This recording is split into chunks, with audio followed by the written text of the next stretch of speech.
I did it. I passed the AWS Solution Architect Professional exam. And in this video, I'll tell you on what is the exam about, how I did it, and how you can do it too. For those who don't know, AWS Solution Architect Professional exam is one of the 2 professional level exams that AWS has. Someone who has passed it has the ability to think about best practices when designing a system in AWS cloud provider, and of course using AWS services. The professional one is quite hard compared to the associate one. Associate is quite straightforward. You have questions that asks which service achieves X feature. Well, the Solution Architect Professional exam, it is decision based, meaning that a real life situation will come as a questions and you would select 1 out of 4 or 5 answers to be the best solution. And of course, keeping in mind that AWS services are involved and the answers are quite similar. So you would need to pay a lot of attention to the answers and what is written in them. Well, I've been studying for the last 3 years. Day to day, I've been working with DevOps field, AWS, Terraform, Kubernetes, application, databases, everything. 3 years, it might be a lot for someone, little for some others, but yeah, that is my period that I've been working with AWS. Now, I would suggest some learning materials, some that I see as a great potential so you can learn and achieve your goals faster. During those 3 years, I've been learning with different kind of sources. My main source is ACloudGuru. ACloudGuru, for those who don't know, it is a learning platform. It is made especially for cloud providers such as Amazon, Azure, Google Cloud, but there are other topics that are presented in this platform. And recently they have been merged with Pluralsight, which is another learning platform for IT fields, such as security, network, programming, etc. Now, ACloudGuru is not the same as Udemy or Coursera. It is in a different level. The learning materials are on a high grade. The teachers are experts. It is not the same as Udemy that everyone can publish a course out there, but in this platform, they are very experts. The downside of that, it is because it is a paid platform. Of course, nothing is free, and especially good quality learning materials are not free, meaning that you would probably need to pay around $460 for a yearly subscription.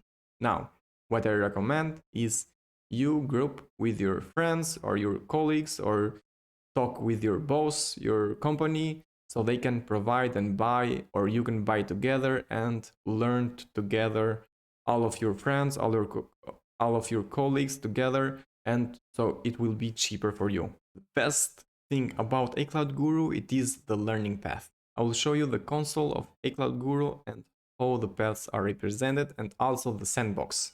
This is the platform, ACloudGuru. I'm on AWS Architect Learning Path. You can select different kind of paths, but since we're for AWS here, AWS Architect. Now, the beauty of ACloudGuru, it is that each path has a list of courses, one after the other, that you need to follow in order to succeed at the end. Now, it starts with introduction, it goes to the practitioner exam to get certified on that exam. After that, it goes to the associate, it does some other exams out there, and some specialties, and at the end it is the AWS Certified Solution Architect Professional. Now, the beauty of it is that besides this learning path, you have sandboxes. So the sandbox, you can create temporary environments on AWS, Azure, or Google Cloud that you can jump in at the console and you can learn about different things. You can build whatever you want. Of course, there are some limitations and you need to stay in the free tier of the services, but you're allowed to develop, to do any kind of services that you please. And after some times, as I said, it is temporarily, so ACloudGuru will destroy and terminate your sandbox. Now, the great part of this, it is that it is free. So if you have the subscription of, as I told you, you're able to create as many sandboxes as you want, and everyone can use them. So that is the best part of ACloudGuru. beside of the learning materials, which are quite great. So yeah, that has been my first and my main learning platform that I've been using day to day. But still, ACloudGuru has some problems that for some kind of services or topics, they do not go into depth. Meaning, for my example, the organization part or the hybrid networking, well, the ACloudGuru do not go in depth into those services. So you would need to learn some of the services alone at your own time, at your own account, because of course Sandbox has those kind of limitations that you cannot create anything you want. So yeah, this is a miss into ACloudGuru that you need to work on your own, and of course working with different kind of projects, because ACloudGuru has some kind of labs, but not everything. The second learning material that I would suggest is a book from O'Reilly, Fundamentals of Software Architecture. Now, this book is amazing. It changed my view on a lot of things and how I see the system and application right now. This book represents a lot of architectures, different kind of architectures, which is the best, which is the worst for different kind of use cases. And I do not recommend this to anyone, but especially for those who have not passed AWS Solution Architect Associate exam. So you would need to read this book after you pass this exam, or at least if you have some experience with web development or designing, or you have a lot of experience with systems. Because this book, if you do not have this kind of experience, it might overwhelm you with all the information. You would not understand everything. And if you have done the Solution Architect Associate exam and you've passed it successfully, and you know a lot about services and how AWS support those services, and it will help you understand that any AWS services that is out there can be achieved with open source frameworks. And one of them is Apache, that has a lot of projects under his name. At the end, you will understand that all those architectures, such as monolith, event-driven architecture, or microservice, or serverless, that it is quite new, and AWS is the initiator of this.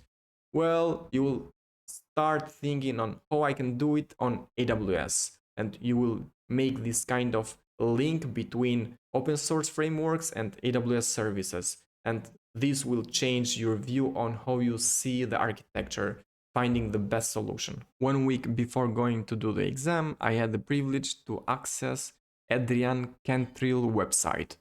He has a course about AWS Solution Architect Professional Exam preparation in his website, and I can say it is the best out there. It is the best for some reason. He starts with everything from scratch. You would need to create the account, and after that he would work only in his account.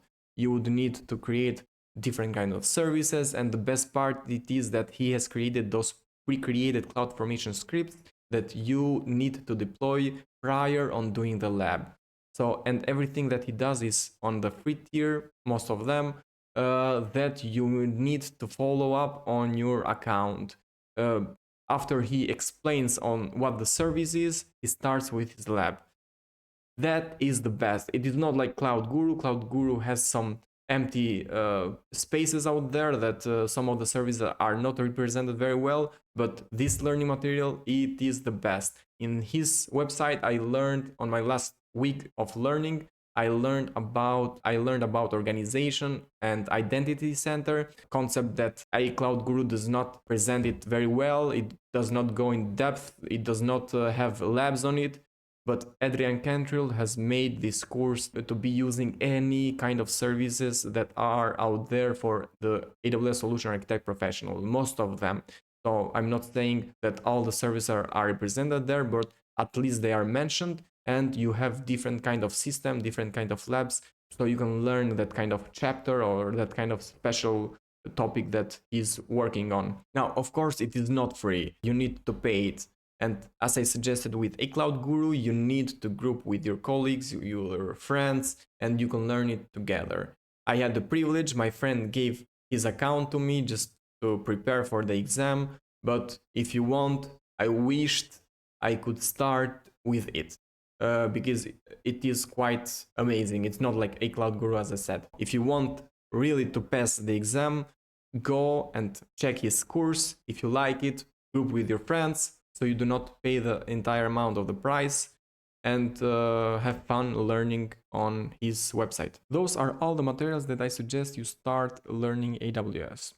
Even though you will learn and you will complete the paths that I explained, probably you will need some time to prepare for the exam, and for that you need some stimulation of the real exam. And for that I do have 3 points that will help you. And the first being ACloudGuru. In the last chapter of AWS Solution Architect Professional Exam Preparation, you have 3 exams. Each of them are with 75 questions. You will be able to see the answers, and if you are struggling with any kind of domain, you can go back and learn about that particular domain. Now, the exams there are quite similar to the real exam, even though in my case I did not do very well in those kind of exams. Maximum points I got was 72%, even though in the real exam I got 823 points out of 1000. So if you're feeling sad because you're not passing the score there, do not be. Try other methods that I will tell you on how you can prepare for the exam. The second point is the website of Adrain Cantrill. As I said, it's not free, but at the end you will find 2 practical simulations of the real exam.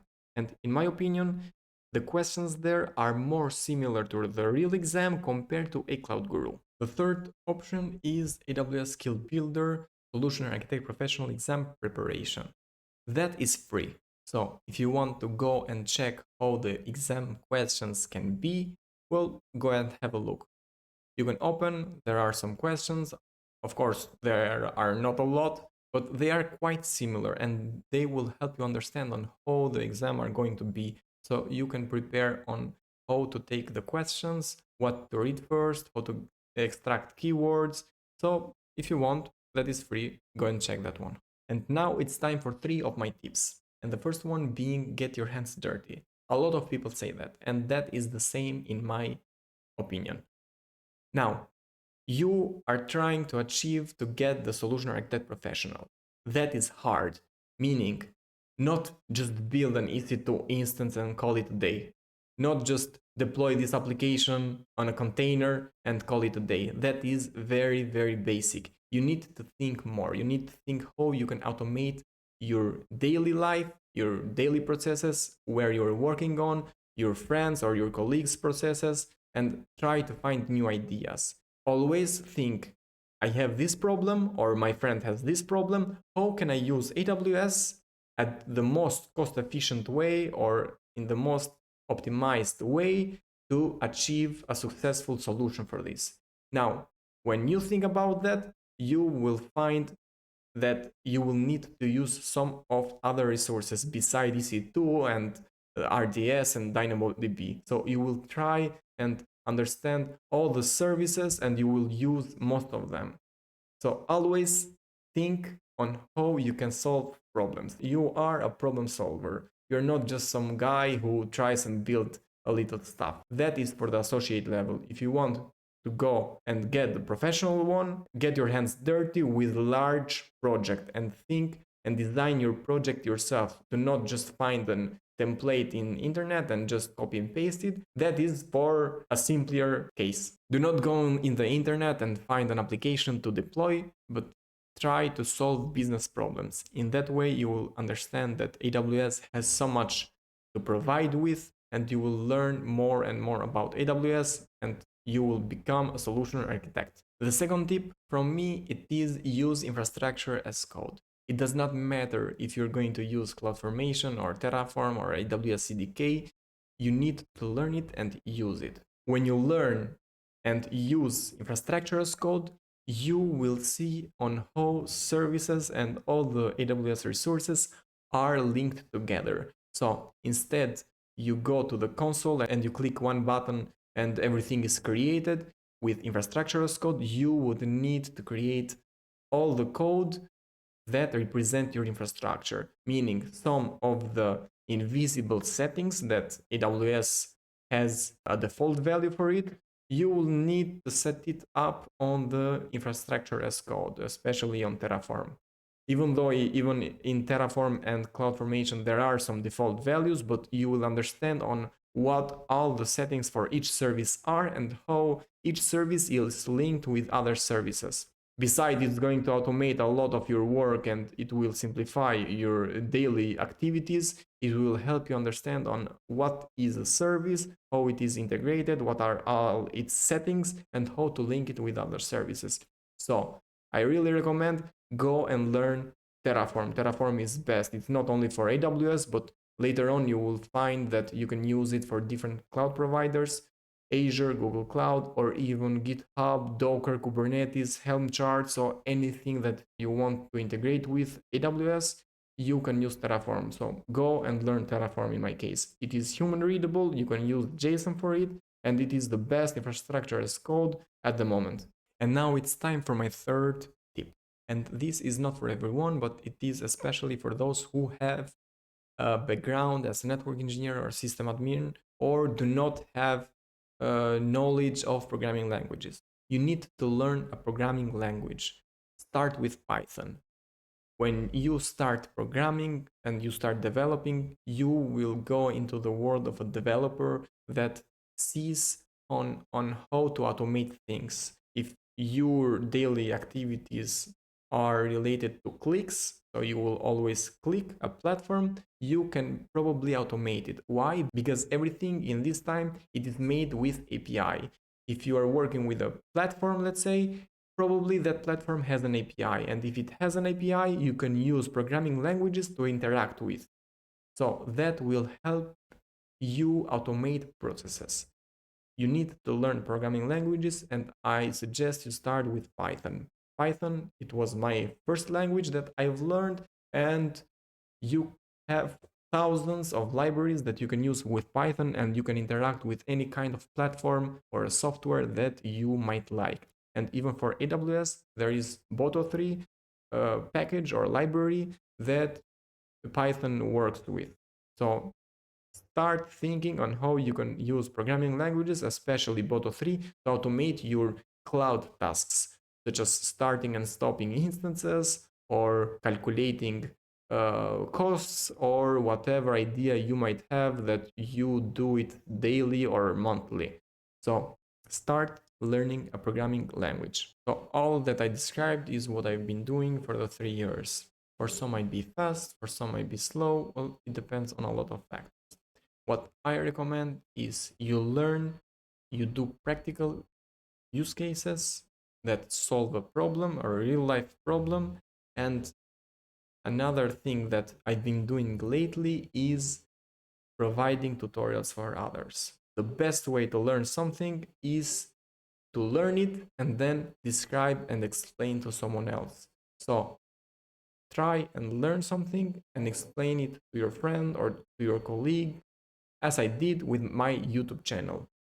I've already created 3 exams on practical use cases that are for the solution architect professional. So in case you want to check 3 of them, I will put the link in the description down below, along with other links about the ACloudGuru, Adrain Cantrill, and also the AWS Skill Builder exam preparation. So everything will be in the description. I believe we came to an end. In case you are planning to do your AWS Solution Architect Professional exam, well, choose your path and continue to learn. Learn infrastructure as code, learn the programming languages, and help your friends, help your colleagues, and find solutions for problems in your day-to-day activities. That way you will understand what are the possibilities that AWS provide to you, and most of them are even free. So always learn and be curious. Now, do not forget to like and subscribe. It really means a lot for me, and see you on the next video.